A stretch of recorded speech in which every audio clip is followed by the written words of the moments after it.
తెలుగు రాష్ట్రాల్లో అతిపెద్ద lift manufacturer లిఫ్ట్స్.com dealership కూడా ఇవ్వబడును. మీ పిల్లలకు ఫోన్ ఇస్తున్నారా? ఒక్కసారి దారుణాన్ని చూడండి. స్మార్ట్ ఫోన్ ఎంత డేంజరో మీకే తెలుస్తుంది. దానివల్ల ఎన్ని అనర్థాలో మీకే అర్థమవుతుంది.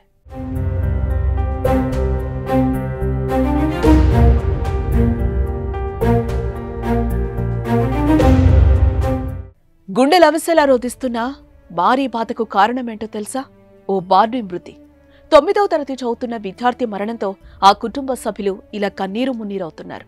సెల్ ఫోన్ చాటింగే ఆ పిల్లోడి ప్రాణం పోయేలా చేసింది. ఓ బాలికతో ఫోన్లో చాటింగ్ చేస్తున్నాడని ఇంట్లో వారు మందలించడంతో కన్నవారిని ఇలా కన్నీరు పెట్టించాడు.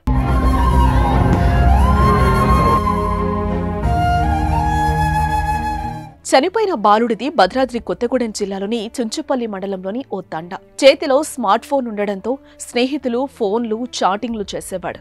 ఇదే క్రమంలో ఓ బాలికతో నిత్యం చాటింగ్ రూపంలో మాట్లాడేవాడు.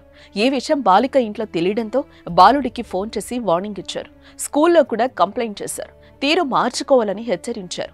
అతడి అక్కకి వారు ఫోన్ చేసి విషయాన్ని చెప్పారు. ఒకవైపు ఫోన్లో బాలిక బంధువులు బెదిరింపులు, ఇంకోవైపు ఇంట్లో విషయం తెలియడంతో తల్లిదండ్రుల మందలింపు. ఈ పరిణామాలు ఆ పసి మనసును తీవ్రంగా గాయపరిచాయి. అందరూ తిట్టడాన్ని తట్టుకోలేకపోయాడు. అవమానంగా భావించి చనిపోయాడు.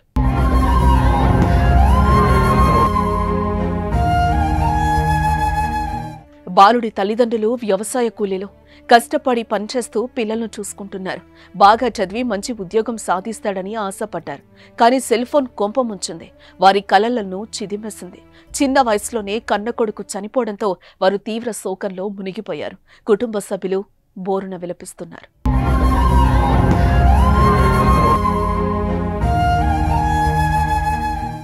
డియర్ పేరెంట్స్, పిల్లలకు ఫోన్ ఇచ్చే ముందు ఒక్కసారి ఆలోచించండి. వారు ఏం చేస్తున్నారో గమనించండి. వారు సోషల్ మీడియా అకౌంట్లను పరిశీలించండి. ఏదైనా తప్పు జరుగుతున్నట్లు తెలిస్తే అర్థమయ్యే రీతిలో చెప్పండి. అంతేకాని బెదిరించడం, కొట్టడం చేస్తే క్షణికావేశంలో వారు ఇలాంటి నిర్ణయాల వైపు అడుగులు వేసే అవకాశం ఉంటుంది. పిల్లలు ఫోన్ వినియోగంపై మీ అభిప్రాయాన్ని కామెంట్ చేయండి.